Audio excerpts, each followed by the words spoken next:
लाडनू नगर पालिका आयुक्त जितेंद्र मीना ने शहर की सफाई व्यवस्थाओं का जायजा लिया। बस स्टैंड, टंकी, चौराहा, राहू गेट सहित अलग अलग जगह टीम के साथ पहुंचे। कुछ जगहों पर गंदगी मिली। श्री अन्नपूर्णा रसोई और सुलभ शौचालय की व्यवस्थाएं देखी। साफ सफाई को लेकर आवश्यक दिशा निर्देश दिए। निरीक्षण के साथ ही विशेष सफाई अभियान चलाया जाएगा।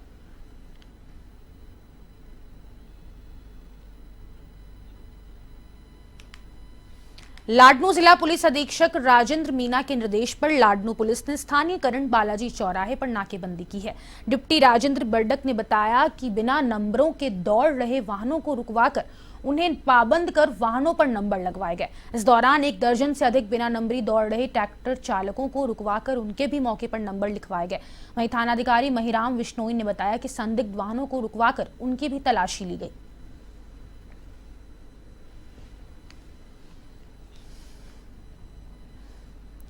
डीडवाना जिले में गत दिनों हुई ओलावृष्टि से किसानों को फसलों का भारी नुकसान हुआ है। इस संदर्भ में डीडवाना के पूर्व विधायक चेतन डूडी ने सोमवार को ग्रामीण क्षेत्रों का दौरा करके ओलावृष्टि से खराब हुई किसानों की फसलों का जायजा लिया। डूडी ने बताया कि ओलावृष्टि के कारण किसानों की रबी फसलें पूरी तरह से चौपट हो गई चुकी है। गांव छोटी खाटू, बांटरी, लोरोली, केराप, शिरानी, आबाद सहित अनेक गाँव में किसानों की फसलों को भारी नुकसान हुआ है।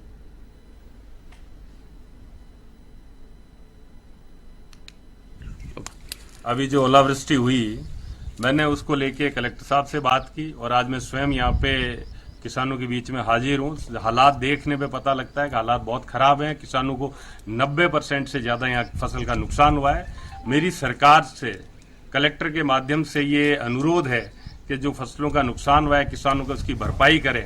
हालांकि मैं फिर भी ये मानता हूँ कि जो सरकार का रवैया है वो किसानों के प्रति संवेदनशील होना चाहिए।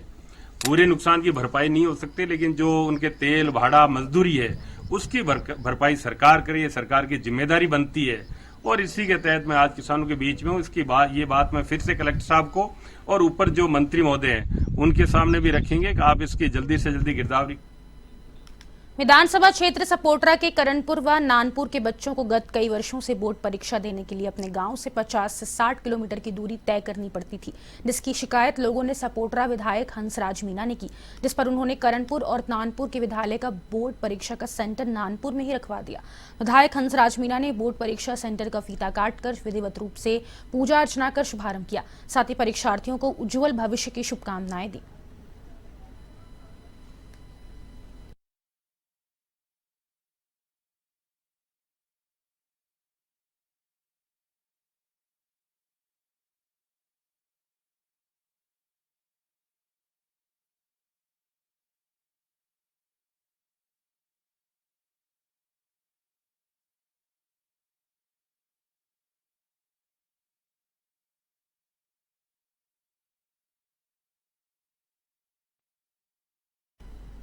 पीपलू उपखंड अधिकारी वर्षा शर्मा का खेतड़ी ट्रांसफर होने पर नवनियुक्त उपखंड अधिकारी कपिल शर्मा ने कार्यभार संभाल लिया है। तहसीलदार इंद्रजीत सिंह चौहान, नायब तहसीलदार श्रीवर्धन शर्मा आदि कर्मचारियों ने माला पहनाकर उनका स्वागत किया। कपिल शर्मा ने अधिकारियों की बैठक लेकर सख्त लहजे में कहा कि कोताही बर्दाश्त नहीं की जाएगी।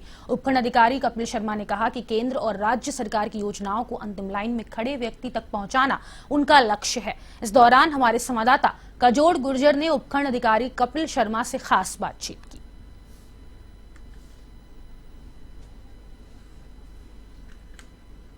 एसडीएम वर्षा शर्मा का खेतड़ी ट्रांसफर होने के बाद कपिल शर्मा ने पीपलू का एसडीएम पद पर कार्यभार संभाला है। हमारे साथ मौजूद है, उनसे जोड़ना चाहेंगे।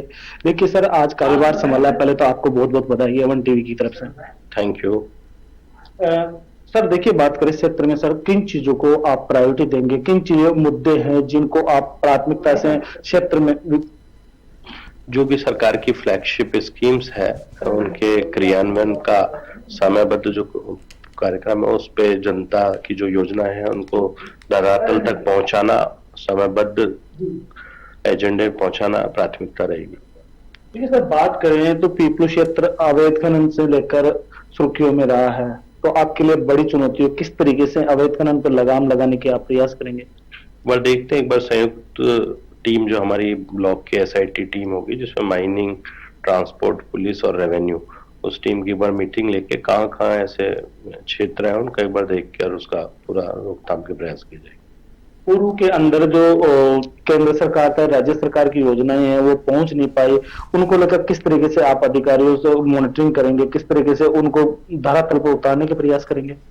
अब बिल्कुल एक बार देखें किन किन योजनाओं का क्या एक बार फील्ड में क्या कमी रही है, उसको दूर करके और उसको पूरा करने की कोशिश करें। बिल्कुल, केंद्र सरकार और राज्य सरकार की जो योजनाएं हैं उनको धरातल पर उतारने का प्रयास किया जाएगा। लूनी पंचायत समिति की ग्राम पंचायत धिंगाना में घर घर कचरा संग्रहण वाहन की शुरुआत की। संग्रहण वाहन को सरपंच बीरबल राम बिश्नोई ने हरी झंडी दिखाकर रवाना किया। ग्राम विकास अधिकारी किशोर पालीवाल ने बताया कि स्वच्छ भारत मिशन अंतर्गत ग्राम पंचायत धिंगाना मॉडल ग्राम पंचायत के तौर पर चयनित हुई है। ग्राम पंचायत में तरल कचरा प्रबंधन के लिए पहले से ही बेहतर प्रबंध थे। अब कचरा संग्रहण वाहन के माध्यम ठोस कचरा प्रबंधन की शुरुआत की गई है। इससे स्वच्छता में नए आयाम स्थापित किए जाएंगे। इस अवसर पर पटवारी ममता बिश्नोई, जीएसएस अध्यक्ष श्याम लाल बैरा, एसएमसी अध्यक्ष चुरेंद्र जाखड़, कमलेश, दौलाराम पवार, पुखराज मुकेश, पूनाराम, पेमाराम, अंदाराम, मीठू देवी, राजू राम सहित ग्रामीण और जन उपस्थित रहे।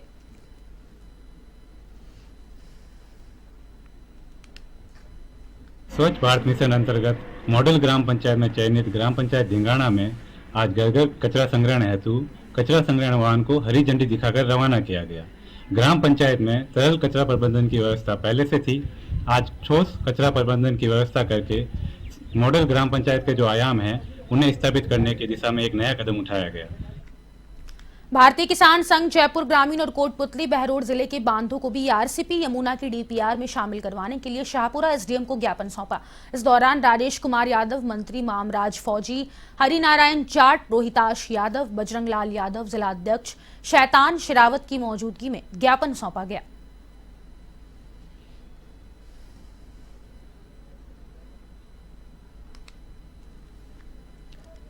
आरसीपी के लिए ज्ञापन सौंपा गया है। आपको बता दें कि एसडीएम शाहपुरा को आरसीपी के लिए आज ज्ञापन सौंपा गया।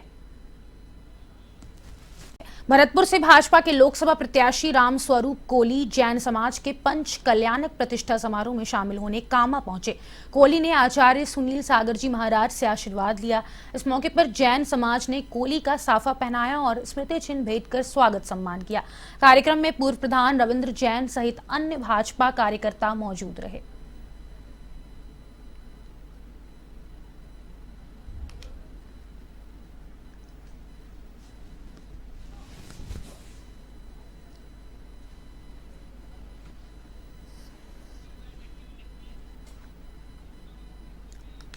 सादुलपुर पुलिस ने सादुलपुर हिसार सड़क मार्ग पर एक ट्रक से 40 किलो 400 ग्राम डोडा पोस्त बरामद कर 2 आरोपियों को गिरफ्तार किया है। थाना अधिकारी पुष्पेंद्र झाझड़िया ने बताया कि पुलिस नाकेबंदी के दौरान हरियाणा की ओर से प्याज से भरा एक ट्रक आ रहा था। शक होने पर पुलिस ने पीछा कर ट्रक को पकड़ लिया। ट्रक की जांच की गई तो प्याज के कट्टों के नीचे डोडा पोस्त भरा था। ट्रक को जब्त कर आरोपी मोनूराम और गुरमीत सिंह पंजाब को गिरफ्तार कर लिया है।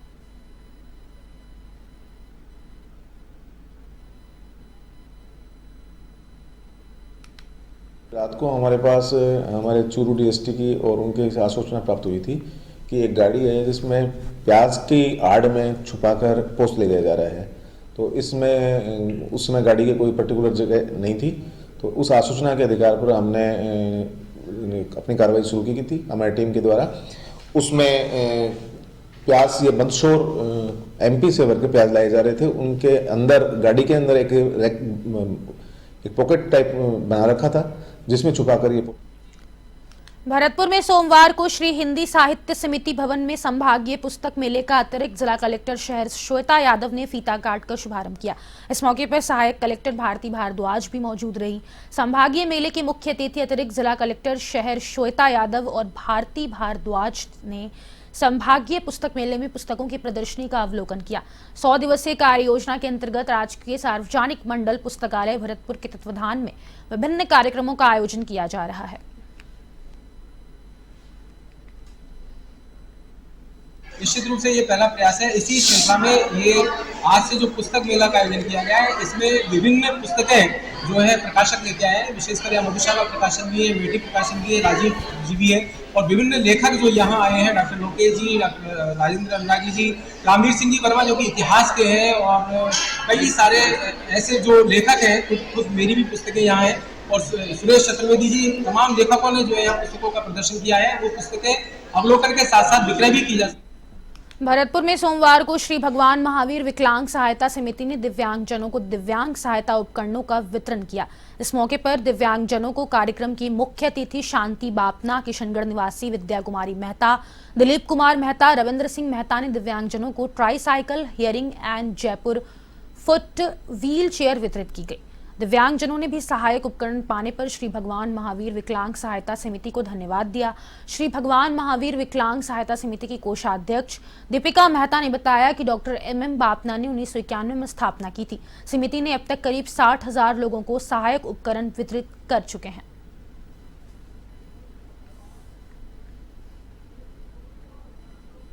इसकी रोग विशेषज्ञ डॉक्टर MM बापना द्वारा 1981 में की गई थी और लगभग अब तक 60,000 दिव्यांगों को लाभ यहाँ से मिल चुका है। और आज का जो वितरण कार्यक्रम है वो विद्या कुमारी मेहता जी जो किशनगढ़ के निवासी हैं, उनके सुपुत्र दिलीप कुमार मेहता और रविंद्र सिंह मेहता के द्वारा तकरीबन 2 लाख के उपकरण वितरित किए गए हैं यहाँ पर। नागौर से लोकसभा की टिकट मिलने के बाद भाजपा की प्रत्याशी ज्योति मिर्धा सोमवार को नागौर पहुंची, जहां ज्योति मिर्धा का बीजेपी के कार्यकर्ताओं ने जबरदस्त स्वागत किया। बीजेपी के ऑफिस में ज्योति मिर्धा ने टिकट मिलने पर भाजपा के शीर्ष नेतृत्व का आभार जताया। इसके बाद ज्योति मिर्धा ने मीडिया से भी बातचीत की और कहा कि एक बार फिर देश में बीजेपी प्रचंड बहुमत से सरकार बनाएगी।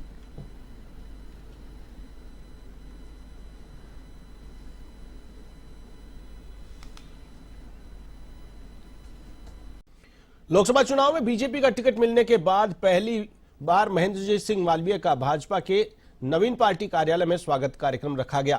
भाजपा जिलाध्यक्ष लाभचंद पटेल ने माला पहनाकर उनका स्वागत किया। इस दौरान मालवीय ने स्वागत उद्बोधन के दौरान बताया कि इस वागड़ क्षेत्र का विकास करना ही मेरा उद्देश्य है। स्वागत कार्यक्रम में गरीब विधायक कैलाश मीणा, पूर्व मंत्री भवानी जोशी, धन सिंह रावत समेत पार्टी के कई पदाधिकारी मौजूद रहे।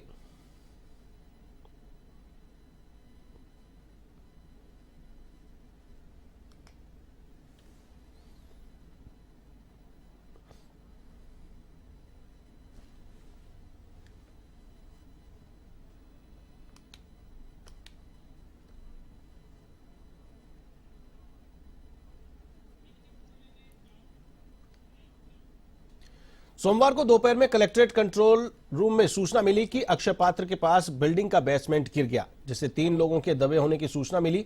तुरंत घटनास्थल के लिए रेस्क्यू टीम रवाना की गई और तीनों लोगों को बाहर निकाला और तुरंत अस्पताल के लिए भिजवाया गया। अस्पताल में तीनों लोगों को मृत घोषित कर दिया गया।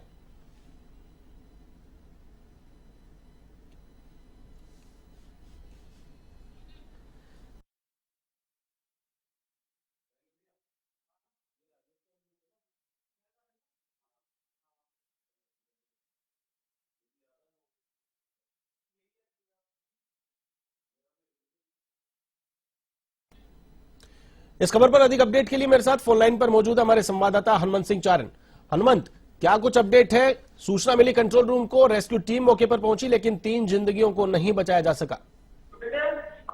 जी बिल्कुल, ये जयपुर के अक्षय पात्र के पास की घटना है जिसमें आज 3 लोगों की मौत हुई है। बेसमेंट की खुदाई थी, वहां पर ये खुदाई हो रही थी और इस दौरान मिट्टी रह गई और उसके बाद इस मिट्टी के नीचे 3 जो है मजदूर इसमें दब जाते हैं और तीनों को जब मौके पर जो है अस्पताल से एम्बुलेंस बुलाई जाती है और अस्पताल लिया जाता है, जहां पर डॉक्टर ने उनको तीनों को ही मृत घोषित कर दिया है। 3 जिन व्यक्तियों की मौत हुई है उसमें एक जो है इरशाद है जो 22 साल के हैं, वो झारखंड के लतेहार के लेने वाले हैं। वहीं इसके अलावा जो है प्रेमचंद जो है उसकी उम्र 23 साल है और राम जमनम जिनकी उम्र 31 है। ये 3 लोग हैं जो जिनकी मौत हुई है। बिहार के कटिहार का इरशाद, वहीं झारखंड के रहने वाले प्रेमचंद और रामजम, ये दोनों आपस में भाई भी है।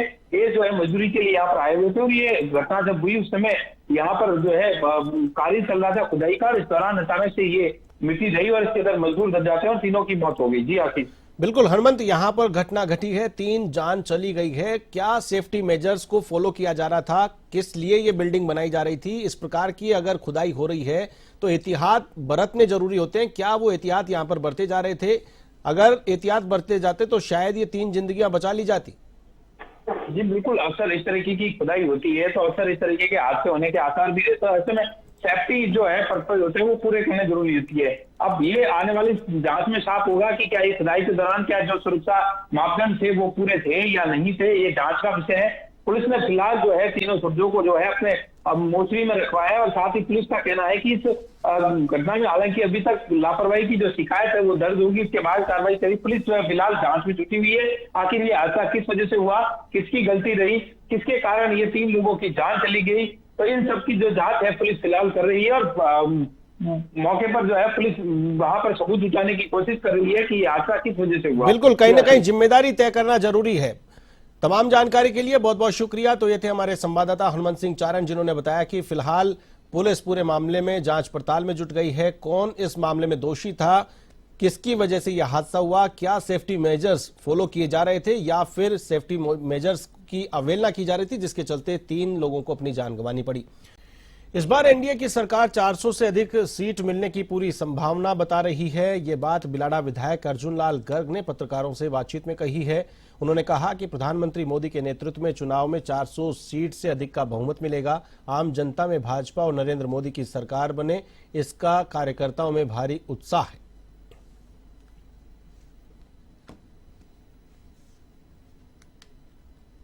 उनका जो अंतराल है वो हम 5 लाख से ऊपर मान रहे हैं कि प्रत्येक सीट हम 5 लाख से अधिक वोटों से जीते। और इस बार मोदी जी सीट 400 पार और जो मोदी जी का है कि हमारा 370 पार, अब की बार 370 पार, हमारे जो एनडीए के साथ हम 400 पार करेंगे, ये पूरी हमें आशा है। जनता भी इसके लिए हमें तैयार है। बीते दिनों एसएमएस अस्पताल में उपचार के दौरान गलत ब्लड ग्रुप का रक्त चढ़ाने से युवक सचिन शर्मा की मौत के मामले में मुआवजा देने की मांग को लेकर उपजे विवाद के दौरान उसके परिजन पानी की टंकी पर चढ़ गए।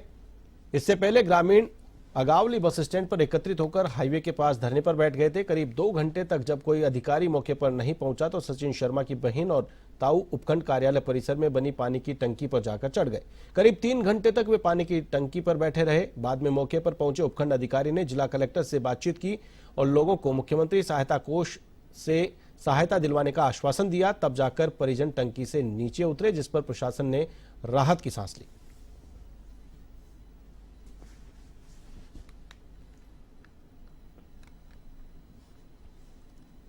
आपको पता है कि आज सचिन को पूरे 9 दिन हो गए हैं। सचिन को कोई सरकार द्वारा कुछ भी सहयोग या कुछ भी आश्वासन अभी तक नहीं मिला। ये सोई हुई सरकार अभी तक कितने दिन और सोएगी। अभी यही मैटर अगर कांग्रेस सरकार का होता तो बीजेपी सरकार अभी तक धरने पे बैठ के उस सचिन शर्मा को न्याय दिला चुकी होती। बट अभी बीजेपी सरकार के तीनों एमएलए वहां पूछे थे, केवल हमें आज 9 दिन से आश्वासन मिल रहा है और इसी आश्वासन को लेकर आज हमने सांकेतिक धरना रखा था सचिन के संदर्भ में। और वो सांकेतिक धरने के संदर्भ में आज सचिन की बहन और सचिन के चाचा दोनों पानी की टंकी पे चढ़े हुए हैं और इन्हें एक ही मांग है कि हमें मुआवजा दिया जाए और सचिन एक सरकारी नौकरी और सचिन के जो हत्यारे हैं उन्हें नौकरी से बर्खास्त किया जाए। यही मांग लेके आज सचिन के परिजन टंकी पे। मसूदा थाना क्षेत्र के कुमपुरा गांव में हिंसक जानवर ने मवेशियों के झुंड पर हमला कर कई मवेशियों को मौत के घाट उतार दिया। आपको बता दें कि पीड़ित किसान ने बताया कि उसके बाड़े में बंधी भेड़ों के झुंड पर किसी हिंसक जानवर ने हमला कर दिया। ग्रामीणों का कहना है कि हिंसक जानवर पहले भी कई बार आसपास के क्षेत्र में मवेशियों को मौत के घाट उतार चुका है। फिलहाल ग्रामीणों ने वन विभाग को इसकी सूचना दी है।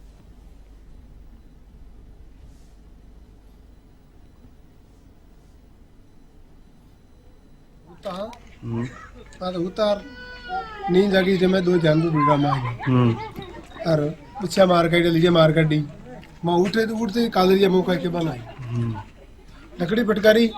जब आज में एक तो ना जो एक 5 और निकल काला काबरू जानवर। टोटल जानवर 2 जानवर काला काबरू।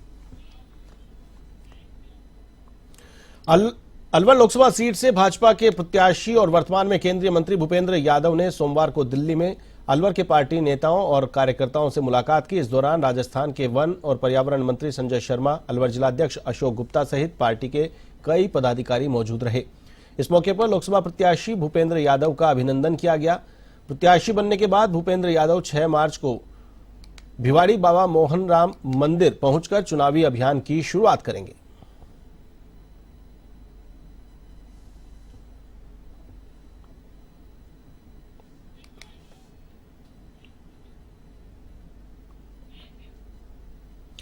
पार्कों के नोहरे से आगे पंखा रोड की तरफ जाने वाली रोड पर एक दुकान एप्पल एक्स मोबाइल स्टोर में 6 अज्ञात चोरों ने 15 लाख की चोरी की। वार्ड नंबर 56 स्थित झारिया मोरी निवासी रवि सैनी ने बताया है कि सुबह दुकान खोलने के समय उनके स्टोर पर काम करने वाला हेल्पर आया तो उसने देखा कि स्टोर का शटर नीचे से खुला हुआ है। रवि सैनी अपने स्टोर पर पहुंचा और देखा कि स्टोर में 12 एप्पल के 6 एयरपोर्ट, 2 एप्पल की घड़ियां, एक पावर बैंक और कुछ एसेसरीज गायब है। साथ ही नकदी भी गायब मिली है। इसके बाद कोतवाली पुलिस को सूचना दी गई तो वहीं पुलिस ने मौका मुआयना कर सीसीटीवी फुटेज के आधार पर 6 लोगों की तलाश शुरू कर दी है।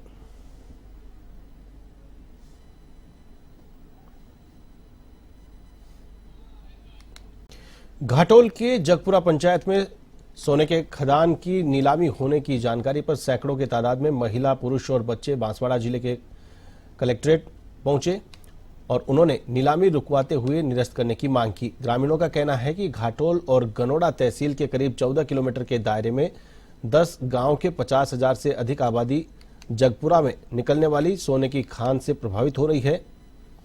यह जमीन आदिवासी की खातेदारी और उनकी हक की जमीन है, तो वहीं इस पर से आदिवासियों को हटाने से उनकी संस्कृति पर खतरा मंडराने लगा है। वहीं ग्रामीणों ने बताया कि बांसवाड़ा जिले के पूर्व के कई विस्थापित परिवार अभी तक अपने घरों के लिए भटक रहे हैं। उन्होंने ये नीलामी रुकवाते हुए निरस्त करने की मांग की है।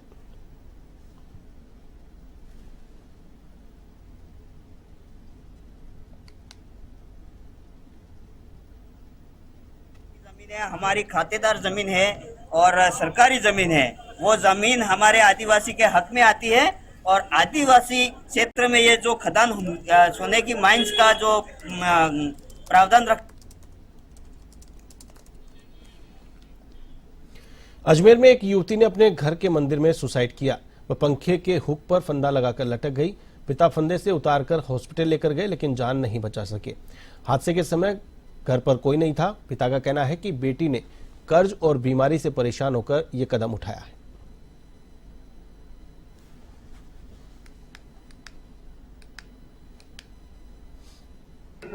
कल 14 दुकानें मीट की अजमेर में सीज कर दी थी। उस उपलक्ष्य में पूरा अजमेर मीट एसोसिएशन आया था।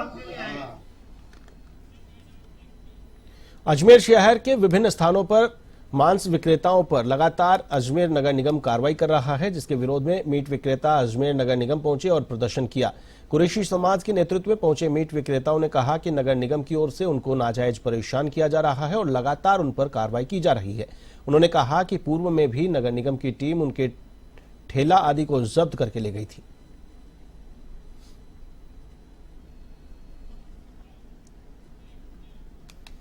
अजमेर डिस्कॉम के मेड़ता रोड ग्रामीण क्षेत्र के लाइनमैन जितेंद्र लाल को वसूली और छीजत कम करने सहित अन्य कार्यों में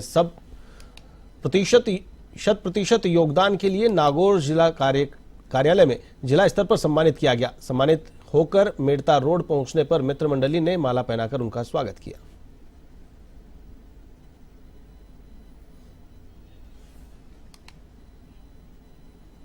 शहर के कुछ लोगों ने सोमवार को पुलिस पर बिना कोई घटना के झूठा मुकदमा बनाकर न्यायालय में पाबंद करवाने का आरोप लगाते हुए इस संबंध में पुलिस अधीक्षक सुजीत शंकर को ज्ञापन सौंपा।